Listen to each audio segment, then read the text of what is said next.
I welcome you to learn English. Hall ticket உங்களுக்கு திங்களன்று எங்களால் கொடுக்கப்படும். இது ஒரு வாக்கியம். உங்களுக்கு நாங்கள் திங்களன்று ஹால் டிக்கெட் கொடுப்போம். இது ஒரு வாக்கியம். Active voice, passive voice.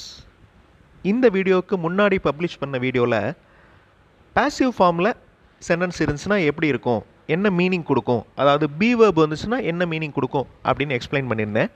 அந்த வீடியோ பார்க்காதவங்க அந்த வீடியோ பார்த்துட்டு இந்த வீடியோ கண்டினியூ பண்ணிங்கன்னா ரொம்ப எஃபெக்டிவாக இருக்கும். அந்த வீடியோடைய லிங்க் இந்த வீடியோ டிஸ்கிரிப்ஷனில் கொடுத்துருக்கேன், அதை கிளிக் பண்ணி பார்த்துக்கோங்க. அந்த வீடியோவில் பார்த்ததை ஷார்ட்டாக ரீகால் பண்ணிக்கலாம். புத்தகங்கள் போஸ்ட் மூலம் உங்களுக்கு அனுப்பப்படும். இதை நம்ம இங்கிலீஷில் சொல்ல போகிறோம். புக்ஸ் த்ரூ சென்ட், இந்த வார்த்தைகளை நம்ம யூஸ் பண்ண போகிறோம். அனுப்பப்படும் அப்படின்னாலே இனிமேல் செய்ய போகிறோன்னு அர்த்தம் அந்த செயலை. அதனால் எதிர்காலம், ஃப்யூச்சர் டென்ஸ். ஃப்யூச்சர் டென்ஸ் அப்படின்னாலே வில் யூஸ் பண்ணணும், இல்லைன்னா ஷால் யூஸ் பண்ணணும். ஸோ அந்த வீடியோவிலே நான் சொல்லியிருந்தேன், books will sent through post அப்படின்னு சென்டென்ஸ் ஃப்ரேம் பண்ணக்கூடாது. இந்த சென்டென்ஸோட மீனிங் என்னென்னா, புக்ஸுக்கு உயிர் இருக்கிற மாதிரியும் அந்த புக்ஸே போஸ்ட் மூலமாக அனுப்புகிற மாதிரி, வேறு எதையோ அனுப்புகிற மாதிரி இருக்குது. ஆனால் தமிழில் ட்ரான்ஸ்லேட் பண்ணி பாருங்கள், books will sent through post, post மூலமாக புக்ஸ் அனுப்பப்படும் அப்படின்னு வரும். ஆனால் இங்கிலீஷில் பார்க்குறப்ப அந்த மீனிங் வேறு மீனிங் கொடுக்கும். So books will sent through post is wrong. அதை எப்படி சொல்லணும்? Books will be sent through post. இது இம்பர்சனல் பேசிவ் ஃபார்ம். அதாவது இந்த புக்ஸ் யாரால் அனுப்பப்படுகிறது அப்படிங்கிற இன்ஃபர்மேஷன் இதில் இல்லை. அதாவது by us, by me, by you, அந்த பைங்கிற ப்ரிப்போசிஷன் இல்லை பாருங்களேன். ஸோ இது இம்பர்சனல் பேசிவ் ஃபார்ம். இதை பற்றி தான் இந்த வீடியோவில் பார்க்க போகிறோம். I welcome you to the channel சென்டாக்ஸ். உங்களுடைய ஸ்போக்கன் இங்கிலீஷ் ஸ்கில்லை டெவலப் பண்ணுறதுக்கு வீடியோஸ் அப்லோட் பண்ணிட்டு வரேன். ப்ராக்டிஸ் பண்ணிகிட்டே இருங்க, கண்டிப்பாக டெவலப்மெண்ட் இருக்கும். புத்தகங்கள் போஸ்ட் மூலம் உங்களுக்கு அனுப்பப்படும்.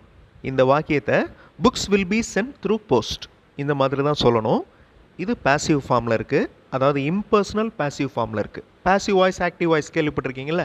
அதில் பேசிவ் வாய்ஸில் இருக்குது, இம்பர்சனல் பேசிவ் வாய்ஸில் இருக்குது. இதில் ஃபாலோ பண்ண வேண்டிய முக்கியமான ரூல், இதை நான் ஃபர்ஸ்ட் வீடியோவில் நான் எக்ஸ்பிளைன் பண்ணியிருந்தேன். அதாவது பி அப்படிங்கிற வார்த்தையை ஒரு வேர்ப், ஒரு செயலை குறிக்கும் வார்த்தை ஃபாலோ பண்ணுச்சுன்னா அந்த வேர்ப் பாஸ்ட் பார்ட்டிசிபிள் ஃபார்மில் இருக்கணும். சென்ட் அப்படிங்கிறது ஒரு வேர்பு, அனுப்புதல் அப்படிங்கிற மீனிங் கொடுக்குது. Send present form, sent past form, இன்னொரு sent past participle form. So அந்த சென்ட் அப்படிங்கிறது தான் அந்த பிக்கு அடுத்து வரணும். இப்போ இதே வாக்கியத்தை நான் உங்களுக்கு புத்தகங்களை போஸ்ட் மூலம் அனுப்புகின்றேன் அப்படின்னு சொல்லணும். அதாவது ஆக்டிவ் வாய்ஸில் சொல்ல போகிறீங்க. ஆக்டிவ் வாய்ஸ் ரொம்ப ஈஸி. நம்ம டிஃபிகல்ட்டான பேசிவ் வாய்ஸை ஃபஸ்ட் லேர்ன் பண்ணிட்டோம். அதுக்கடுத்து இப்போ ஆக்டிவ் வாய்ஸில் நம்ம மாற்ற போகிறோம். அது ரொம்ப easy. I will send books, அவ்வளோதான். இங்கே ஐ அப்படிங்கிறது சப்ஜெக்ட், வில் சென்ட் அப்படிங்கிறது வேர்ப், புக்ஸ் அப்படிங்கிறது டைரக்ட் ஆப்ஜெக்ட், டு யூ அப்படிங்கிறது இன்டைரக்ட் ஆப்ஜெக்ட். இங்கே த்ரூ போஸ்ட் அப்படிங்கிறது adjunct. Okay, I will send books to you through post. இதுவே I will send books through post to you அப்படின்னு சொல்லலாம். Books will be sent through post. இந்த வாக்கியம் impersonal passive வாய்ஸில் இருக்குது. இம்பர்சனல் பேசிவ் வாய்ஸ் அப்படின்னா அது என்னமோ பெரிய விஷயம் அப்படிலாம் கிடையாது. ரொம்ப கேஷுவலாக சாதாரண சென்டென்ஸ் தான் அது. பை அப்படிங்கிற ப்ரிப்போசிஷனோட இல்லை. அதாவது இந்த செயல் யாரால் செய்யப்பட்டது அப்படின்னு இல்லை, அந்த செயல் செய்யப்பட்டுள்ளது அப்படின்னு மட்டும்தான் இருக்குது. ஓகே, நான் யாரால் செய்யப்பட்டது அப்படிங்கிறத மென்ஷன் பண்ணணும் அப்படின்னா அது பேசிவ் வாய்ஸ் ஆயிடுது, அவ்வளோதான். Books will be sent through post by me, என்னால் புக்ஸ் அனுப்பப்படும், அவ்வளோதான். I will send books to you through post, இது active voice. Active voice, passive voice ரொம்ப இம்பார்ட்டண்ட் இங்கிலீஷ் கம்யூனிகேஷனில். அதே மாதிரி டைரக்ட் ஸ்பீச், இன்டைரக்ட் ஸ்பீச் இதுவும் ரொம்ப இம்பார்ட்டண்ட். இதுக்கு முந்தின வீடியோவில் பார்த்தா அதே சென்டென்ஸ் தான், பட் ஆக்டிவ் வாய்ஸில் சொல்ல போகிறீங்க, அதே மாதிரி பேசிவ் வாய்ஸில் சொல்ல போகிறீங்க. அதாவது இம்பர்சனல் பேசிவ் வாய்ஸ் இல்லாமல் பை யூஸ் பண்ணி சொல்ல போகிறீங்க. ஹால் டிக்கெட் உங்களுக்கு திங்களன்று எங்களால் கொடுக்கப்படும். சென்டென்ஸை சேஞ்ச் பண்ணுறதுக்கு முன்னாடி இங்கிலீஷ் மாடல் சென்டென்சஸ் இருக்கிற வீடியோஸ் இன்னொரு சேனல் சென்டாக்ஸ் ப்ளஸில் அப்லோட் பண்ணியிருக்கேன். மாடல் சென்டென்சஸ் பார்த்தும் நீங்கள் இங்கிலீஷில் பேசுகிறதுக்கு எழுதுறதுக்கு ப்ராக்டிஸ் பண்ணலாம். அந்த சேனல் வீடியோஸும் பாருங்கள், கண்டிப்பாக உங்களுக்கு யூஸ்ஃபுல்லாக இருக்கும். நவ் சேஞ்ச் திஸ், அதாவது ஆக்டிவ் வாய்ஸ்லையும் சேஞ்ச் பண்ணணும், பேசிவ் வாய்ஸ்லையும் சேஞ்ச் பண்ணணும். எங்களால் அப்படிங்கிற வார்த்தையை உள்ளே கொண்டு வரணும். வீடியோ பாஸ் பண்ணிவிட்டு யோசிங்க. ஆன்சர் ஃபியூ செகண்ட்ஸில் டிஸ்பிளே ஆகும். ட்ரை பண்ணுங்கள், கண்டிப்பாக உங்களால் முடியும். ஸோ அந்த வீடியோவிலே பார்த்தோம் இந்த மாதிரி சொல்லக்கூடாது அப்படின்னு. Hall ticket will give to you on Monday, this is wrong. Hall டிக்கெட்டே கொடுக்குது அப்படிங்கிற அர்த்தத்தை கொடுக்குது இந்த சென்டென்ஸ். வில் பி அப்படிங்கிற அந்த வார்த்தைகள் உள்ளே வரணும். Hall ticket will be given by us to you on Monday. அந்த பை அஸ் அப்படிங்கிறது தான் எங்களால் அந்த செயல் செய்யப்படுகிறது அப்படிங்கிறத குறிக்குது. அந்த பை எஸ் இல்லைன்னா அது இம்பர்சனல் பாசிவ் வாய்ஸாக மாறிடும். ஓகே, பாசிவ் வாய்ஸ் கண்டுபிடிச்சாச்சு. ஆக்டிவ் வாய்ஸ், உங்களுக்கு நாங்கள் திங்களன்று ஹால் டிக்கெட் கொடுப்போம். we will give hall ticket to you on Monday. That's all. Okay, ரொம்ப சிம்பிள். ஆக்டிவ் வாய்ஸில் சொல்கிறது ரொம்ப சிம்பிள். இந்த வாக்கியத்தை ட்ரை பண்ணுங்கள். இதில் நான் எங்களால் அப்படிங்கிற வார்த்தையை சேர்த்துருக்கேன். நான் லாஸ்ட் வீடியோவில் இந்த வார்த்தை இருக்காது. ஓகே, இப்போ அந்த பை அப்படிங்கிற ப்ரிப்போஷனோட அந்த சென்டென்ஸை சொல்ல போகிறீங்க. பாசிவ் வாய்ஸில் சொல்லிவிட்டு தென் ஆக்டிவ் வாய்ஸில் சொல்லணும். வீடியோ பாஸ் பண்ணிவிட்டு ட்ரை பண்ணுங்கள். கண்டிப்பாக உங்களால் முடியும். ஆன்சர் ஃபியூ செகண்ட்ஸில் டிஸ்பிளே ஆகும். ஃபைல்ஸ் அனைத்தும் எங்களால் அடுத்த வாரம் செக் செய்யப்படும்.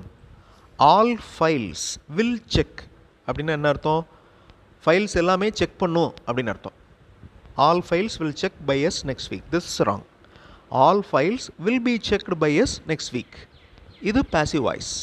ஆக்டிவ் வாய்ஸில் எப்படி சொல்கிறது? அகைன் வீடியோ பாஸ் பண்ணிவிட்டு யோசிங்க. ரொம்ப simple. we will check all files next week. அவ்வளோதான். all files will be checked. we will check all files. now translate this sentence. active voice, passive voice. Video pause பண்ணிவிட்டு try பண்ணுங்கள். Try பண்ணால் தான் எந்த இடத்துல நம்மளுக்கு ப்ராப்ளம் ஆகுது, எந்த இடத்துல டவுட் வருது, எப்படி அந்த சென்டென்ஸ் ஃபார்ம் ஆகுது அப்படிங்கிறது தெரிய வரும். தென் அந்த மிஸ்டேக் அடுத்த தடவை ட்ரை பண்ணுறப்ப வராது. ஸோ ட்ரை பண்ணுங்கள், கண்டிப்பாக உங்களால் முடியும். ஆன்சர் ஃபியூ செகண்ட்ஸில் டிஸ்பிளே ஆகும். புக்ஸுக்கு உயிர் இருக்கிற மாதிரியும் அது விற்கிற மாதிரி அர்த்தம் கொடுக்குது இந்த வாக்கியம். Books will sell by them next month. This is wrong. புத்தகங்கள் அடுத்த மாதம் அவர்களால் விற்கப்படும். Books will be sold by them next month. Sell அப்படிங்கிற வேர்போட பாஸ்ட் பார்ட்டிசிபிள் சோல்டு. அந்த பி வேர்பை ஃபாலோ பண்ணுச்சுன்னா, ஒரு வேர்ப் ஃபாலோ பண்ணுச்சுன்னா அது பாஸ்ட் பார்ட்டிசிபிள் தான் இருக்கணும். ஓகே, இது பாசிவ் வாய்ஸ். ஆக்டிவ் வாய்ஸில் எப்படி சொல்லணும்? வீடியோ பாஸ் பண்ணிட்டு யோசிங்க. ஆன்சர் ஃபியூ செகண்ட்ஸில் டிஸ்பிளே ஆகும். They will sell books next month. அவர்கள் புத்தகங்களை அடுத்த மாதம் விற்பார்கள். இது ஆக்டிவ் வாய்ஸ். இது சிம்பிள் ஃபியூச்சர் டென்ஸில் இருக்குது இந்த சென்டென்ஸ். அனைத்து பழைய உபகரணங்களும் அடுத்த மாதம் எங்களால் நீக்கப்படும். இந்த எங்களால் அப்படிங்கிற வேர்டை நான் ஆட் பண்ணியிருக்கேன். லாஸ்ட் வீடியோவில் இந்த வார்த்தை இருக்காது. அது impersonal passive voice. Video pause பண்ணிவிட்டு ட்ரான்ஸ்லேட் பண்ணுங்கள். ஆக்டிவ் வாய்ஸ், பாசிவ் வாய்ஸ் ரெண்டுலேயுமே ட்ரான்ஸ்லேட் பண்ணுங்கள். ஆன்சர் ஃபியூ செகண்ட்ஸில் டிஸ்பிளே ஆகும். அகெயின் இந்த சென்டென்ஸ் சரியான மீனிங் கொடுக்காது. அதே மாதிரி இன்னொரு மிஸ்டேக் நான் பாயிண்ட் அவுட் பண்ணியிருந்தேன்.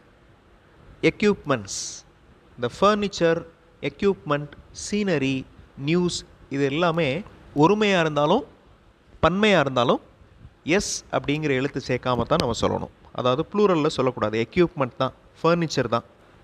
ஸோ அந்த பாசிவ் வாய்ஸ் எப்படி இருக்கணும் அப்படின்னா, all old equipment will be removed by us. அந்த பை எஸ் வந்துருக்கு பாருங்கள். அந்த பை எஸ்ஸை எடுத்துகிட்டு சொன்னோன்னா அது impersonal passive voice. All old equipment will be removed next month. அது impersonal passive voice. By us add பண்ணிட்டீங்கன்னா அது passive voice, personal passive voice. இப்போ active voice. We will remove. அந்த அஸ் அப்படிங்கிற வார்த்தை நாங்கள், எங்களை குறிக்குது. அப்போ நாங்கள் தான் ரிமூவ் பண்ணுவோம். We will remove all old equipment next month. இந்த வீடியோவில் impersonal passive voice, passive voice and active voice எப்படி சேஞ்ச் பண்ணுறது அப்படிங்கிறத பார்த்தோம்.